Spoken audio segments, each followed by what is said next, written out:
এ দুনিয়ার উম্মতেরা শুনিয়া নাও, আমি যখন আমার ভাই ইউসুফের দিকে তাকাইলাম যেন মনে হইল পৃথিবীর অর্ধেক সৌন্দর্য আল্লাহ দিয়া দিছে। কি দিয়া দিছে? পৃথিবী দুনিয়া যত সৌন্দর্য আছে সকল সৌন্দর্যের অর্ধেক যেন আমার ভাই ইউসুফরে দিয়া দিছে। সুবহানাল্লাহ।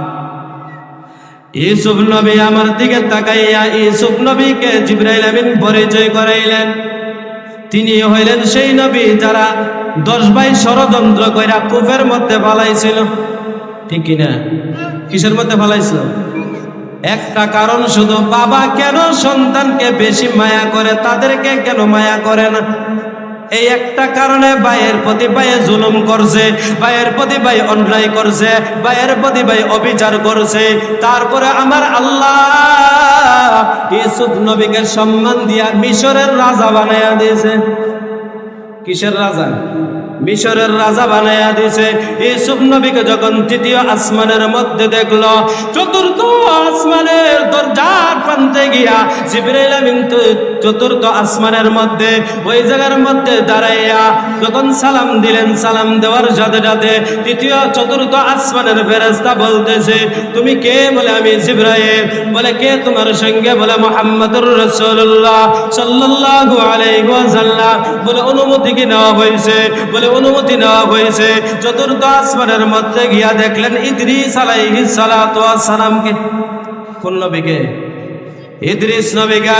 ইদ্রিস নবী বললেন, আল্লাহর হাবিব সাল্লাল্লাহু আলাইহি ওয়াসাল্লাম জানায়া দেন, ইদ্রিস নবী আমাকে জানায়া দেন, হে মুহাম্মদ তোমার জন্য আমি কল্যাণের জন্য দোয়া করে দিলাম। পঞ্চম আসমানের মধ্যে যখন দরজার সামনে গেছে, পঞ্চম আসমানের ফেরেশতারা ডেকে ডেকে বলে, ও জিবরাইল তোমার সঙ্গে কে? বলে আমার সঙ্গে দুজাহানের বাদশা সাইয়্যিদুল মুরসালিন খাতামুন নবিয়্যিন আখির নবী নবী মুহাম্মদুর রাসূলুল্লাহ সাল্লাল্লাহু আলাইহি ওয়াসাল্লাম। বললেন অনুমতি কি নেওয়া হয়েছে? বলে অনুমতি নেওয়া হয়েছে, আল্লাহ আমাকে নিজে পাঠাইছেন। বললেন তাহলে আগমন করা। ওই 5 নম্বর আসমানের মধ্যে হযরত হারুন আলাইহিস সালাতু ওয়াস সালামের লগে সাক্ষাৎ হয়েছে। কার সাথে? হযরত হারুন নবীর সাথে। কার সাথে? হযরত হারুন নবীর সাথে যখন সাক্ষাৎ হইল, আমার নবী জানায়া দেন, হারুন নবী আমি নবীর জন্য কল্যাণের জন্য দোয়া কইরা দিছে। সুবহানাল্লাহ। কি করছে? কল্যাণের জন্য দোয়া করে দিলেন। হযরত হারুন আলাইহিস সালাতু ওয়াস সালাম যখন কল্যাণের জন্য দোয়া করে দিলেন, জিবরাইল আমিন বললেন, ইয়া রাসূলুল্লাহ ইয়া হাবিবাল্লাহ, ও পয়গম্বর আপনি গুনাহগারের মধ্যে ওঠেন, গুনাহগারের মধ্যে উঠিয়া 6 নম্বর আসমানের দরজার সামনে গেলেন, ফেরেশতা থেকে অনুমতি নিলেন। জিবরাইলকে বললেন, জিবরাইল তোমার সঙ্গে কে আছে? বলে আমার সঙ্গে নবী মুহাম্মদুর রাসূলুল্লাহ সাল্লাল্লাহু আলাইহি ওয়াসাল্লাম বলে আছে। বলে অনুমতি নেওয়া হয়েছে নি? বলে অনুমতি নেওয়া হয়েছে। 6 নম্বর আসমানের মধ্যে ওইটা মুসা আলাইহিস সালাতু ওয়াস সালামের সঙ্গে সাক্ষাৎ হয়েছে। কোন নবী? জলিলুল কদর সাহাবী, বনি ইসরাইলের সবচেয়ে বড় নবী হলেন হযরত মুসা আলাইহিস সালাতু ওয়াস সালাম। হযরত মুসা আলাইহিস সালাতু ওয়াস সালামের সঙ্গে যখন সাক্ষাৎ হইল, হযরত মুসা আলাইহিস সালাতু ওয়াস সালাম ডেকে ডেকে বলেন, জিবরাইল আমিন বললেন, ও নবী আপনি ওই নবীকে সালাম দেন। পরিচয় করে দিলেন। বলে ইনি হলেন জলিলুল কদর সাহাবী, বনি ইসরাইলের সবচেয়ে বড় নবী। পরিচয় করে দিলেন, ইনি হলেন মুসা আলাইহিস সালাতু ওয়াস সালাম। বললেন মুসা আলাইহিস সালাতু ওয়াস সালামকে যখন সালাম দিলেন, মুসা আলাইহিস সালাতু ওয়াস সালাম কল্যাণের জন্য দোয়া করলেন। মুসা আলাইহিস সালাতু ওয়াস সালাম যখন কল্যাণের জন্য দোয়া করলেন, মুসা পয়গম্বর একদিকে তাকায়া কান্না করে আল্লাহর নবীকে জানিয়ে দিলেন, জিবরাইল, ও জিবরাইল জলিলুল কদর সাহাবী, বলে ইসরাইলের নবী এত বড় নবী কান্না করে কেন? বলে কান্না করার কারণ আছে। বলে তার উম্মত থেকে, ওই নবীর উম্মত থেকে, মুসা নবীর উম্মত থেকে আপনার নবীর উম্মতের সংখ্যা বেশি। সুবহানাল্লাহ। এই জন্য কান্না করে। এমন একজন নবী, আখিরি নবী আসবে রে, এই নবীর নাম থাকবে আহমদ মুস্তাফা, মুহাম্মদ মুস্তাফা সাল্লাল্লাহু আলাইহি ওয়াসাল্লাম। ওই নবীর উম্মত সকল নবীর উম্মতের চেয়ে বেশি থাকবে। এই নবীর উম্মত সকল উম্মতের আগে জান্নাতে প্রবেশ করবে। এই নবী সবার আগে জান্নাতে প্রবেশ করবে। ওই নবী হলেন মুহাম্মদুর রাসূলুল্লাহ। তিনি যদিও দুনিয়ার শুরু থেকে, দুনিয়া সৃষ্টি হওয়ার আগে যদি আল্লাহ পাক রব্বুল আলামিন সৃষ্টি করে থাকেন, তারপরেও তিনি সবার শেষে আসবেন আখিরি নবী হিসাবে। তিনি মর্যাদা আল্লাহর কাছে সবথেকে বেশি। 6 নম্বর আসমানের মধ্যে থেকে মুসা নবী কল্যাণের জন্য দোয়া করে দিলেন। জিবরাইল আমিন বললেন, ইয়া রাসূলুল্লাহ, ইয়া হাবিবাল্লাহ, আমি যখন নবীকে নিয়ে রওনা করলাম, 7 নম্বর আসমান, 7ম নম্বর আসমানের দরজার সামনে গেলাম। 7ম আসমান দরজার সামনে গিয়া যখন দাঁড়াইলাম, জিবরাইল আমিন ডাক দিয়া বলো, ফেরেশতা দরজা খুলিয়া দাও। দরজা খুলিয়া দেওয়ার কথা যখন বললাম, ফেরেশতা ডাক দিয়া বলো, জিবরাইল, অনুমতি নেওয়া হয়েছে তোমার সাথে?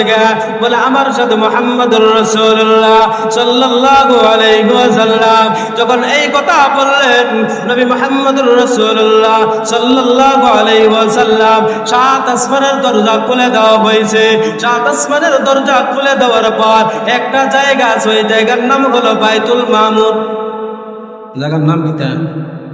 বাইতুল মামুর। বলে, বাইতুল মামুর জায়গাটাকে বলে সরাসরি বাইতুল্লাহ থেকে সোজা 7 আসমানের উপরে এইটাকে বলা হয় বাইতুল মামুর। কি বলা হয়? আপনারা শুনেন নাই বলার কোন সময়? দুনিয়ার বাইতুল্লাহ কাবা ঘরের সরাসরি 7 আসমানের উপরে বাইতুল মামুর একটা ঘর আছে। এই ঘরের দিকে আমার নবী জানায়া দেন, এই ঘরের সোজাসুজি বাইতুল মামুরের যখন বাউন্ডারি আসে, ওই বাউন্ডারির মধ্যে দেখলাম আমার বাবা হযরত ইব্রাহিম আলাইহিস সালাতু ওয়াস সালাম দেলান দিয়ে এমনে বৈশা আছে। আমি যখন গেলাম, যাওয়ার পরে জিবরাইল আমিন ডাক দিয়া বললেন, ইয়া রাসূলুল্লাহ, ও পয়গম্বর, আপনি সালাম জানায়া দেন। তিনি বলেন, আপনার বাবা আমার যত উম্মত আছে সকলে, আপনার যত উম্মত আছে সকল উম্মতের বাবা, সব আদম সন্তানের বাবা, আপনি তাকে সালাম জানায়া দেন। সালাম যখন জানায় দেওয়া হইল, হযরত ইব্রাহিম আলাইহিস সালাতু ওয়াস সালামকে জানায় দিলেন। ইব্রাহিম আলাইহিস সালাতু ওয়াস সালাম কল্যাণের জন্য দোয়া করলেন। আর ইব্রাহিম নবী ডাক দিয়া বলে, ও সন্তান আমার মুহাম্মদ, শুনিয়া নাও, তোমাকে আমি তোমার উম্মতের জন্য একটা জিনিস দিব। বলে, কি জিনিস? বলে, তোমার উম্মতরে আমি ইব্রাহিমের সালাম জানায়া দিও। কি জানায়া দিতেন? সালাম।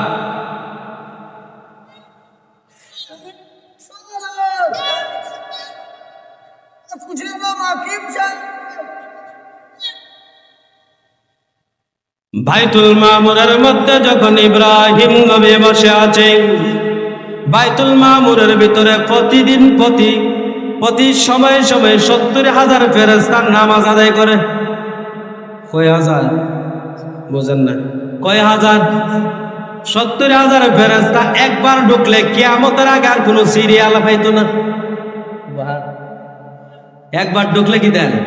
কয় না, একবার ঢুকলে কিয়ামতের আগে আর এই ফেরেশতা সিরিয়াল পাবে না, আর ঢোকার মতো কোনো সুযোগ পাবে না।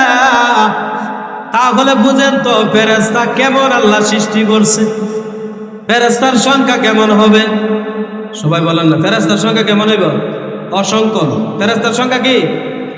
ফেরেশতার কোনো সংখ্যা নাই, অসংখ্য। আল্লাহ ভালো জানে, পৃথিবীর কেউ জানে না ফেরেশতার সংখ্যা কত। বাইতুল মামুর একবার ঢুকলে কিয়ামত পর্যন্ত কোনো সিরিয়াল পাবে না।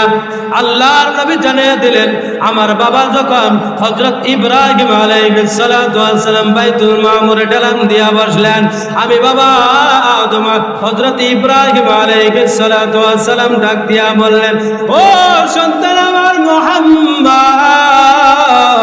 শুনিয়া নাও, তোমার উম্মতদেরকে বলবা, জান্নাত তো হলো মরুভূমির মতো। বলে, মরুভূমির ভিতরে গাছপালা কিছু নাই। যারা সৌদি আরব গেছেন না এখানে মানুষ না, কি আরব? সৌদি আরব আছে না নাই? মরুভূমি দেখবেন, এক এক মরুভূমি আমাদের বাংলাদেশ 3টার সমান হইব। ঠিক নিউ যারা গেছেন কইতে পারেন, আমাদের বাংলাদেশ 3টার সমান হবে এক একটা মরুভূমি।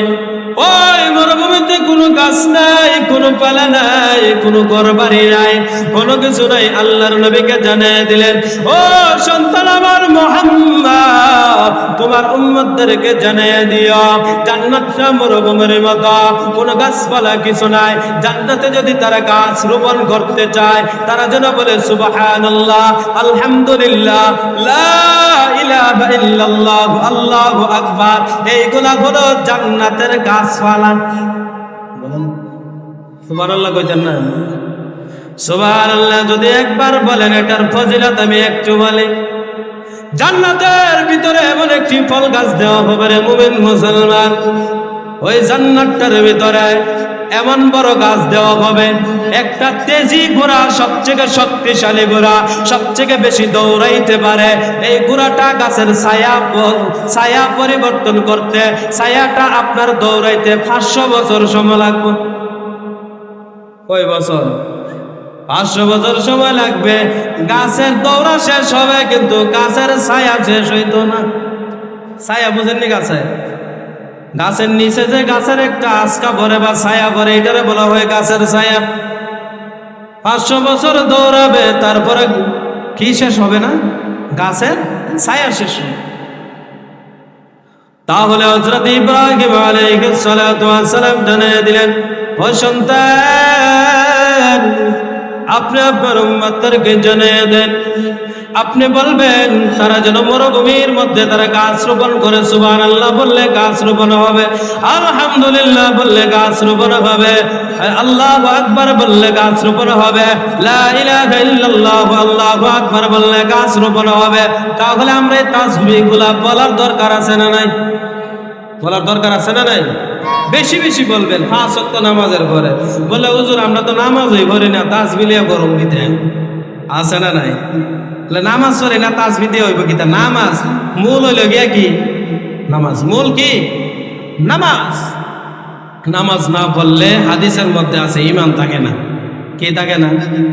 ঈমান না থাকলে নামাজ পড়ে আবার কি হইব? ঈমানের দরকার আছে না নাই? ঈমান থাকলে নামাজ পড়লে কাজ হইব, ঈমান না থাকলে নামাজ পড়লে কোনো কাজ হবে না। বাবা ইব্রাহিম আলাইহিস সালাতু ওয়াস সালাম ডাক দিয়া বললেন, এ সন্তান, যাও তোমার জন্য কল্যাণের জন্য দোয়া করে দিলাম। বাবা ইব্রাহিম আলাইহিস সালাতু ওয়াস সালাম সন্তানকে কল্যাণের জন্য দোয়া করে দিলেন। তারপরে আল্লাহর নবী বললেন, আমি যখন অর্ধে আসমানে আবার চলে গেলাম, 7 আসমানের উপরে, ওই জায়গাটার নাম হলো সিদরাতুল মুনতাহা। কি জায়গার নাম? কি তা বলেন? সিদরাতুল মুনতাহা। আল্লাহ পাক রব্বুল আলামিন জানিয়ে দিলেন সূরাতুন নজমের একটি আয়াতের মধ্যে, ইন্না সিদরাতিল মুনতাহা,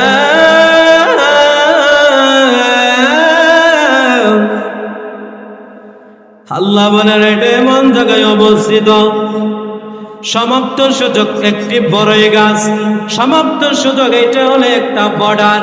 এরপরে আর পৃথিবীর কোন সীমান্তর কোন ফেরেশতাও যাইতে পারে না। সিদরাতুল মুনতাহার উপরে আর কোন ফেরেশতা উঠতে পারে না, পৃথিবীর খেয়া উঠতে পারে না। কিন্তু আমার নবীকে সিদরাতুল মুনতাহা পার করিয়া আরশে আজিম পর্যন্ত আমার মালিক নিয়ে গেলেন। সুবহানাল্লাহ কইতেন না? জিবরাইল আমিন বললেন, আল্লাহ বলেন ইন্না সিদরাতুল মুনতাহা। তাফসীরে কিতাবের মধ্যে দেখলাম পৃথিবীর সমস্ত জ্ঞানের জ্ঞান এই জায়গার মধ্যে শেষ, সমস্ত সব কিছু এই জায়গার মধ্যে শেষ। এই জায়গার ফেরেশতা আর উঠতে পারে না, দুনিয়ার কোনো কিছু আর উঠতে পারে না, কারণ এইটা হলো সমাপ্ত শুধু একটা বর্ডার। এই বর্ডারের মধ্যে উঠতে পারে না। আর সে আজিমের যা আছে এর উপরে যারা আছে এর নিচে আর নামতে পারে না, এর নিচে যারা আছে এর উপরে উঠতে পারে না। সিদরাতুল মুনতাহা কোন জায়গায় অবস্থিত? কোরআনের আয়াতের তাফসীরের মধ্যে দেখলাম আরশে আজিমের ডান পাশের মধ্যে একটি বৃক্ষ গাছ, ওই গাছটার নাম হলো বড়ই গাছ।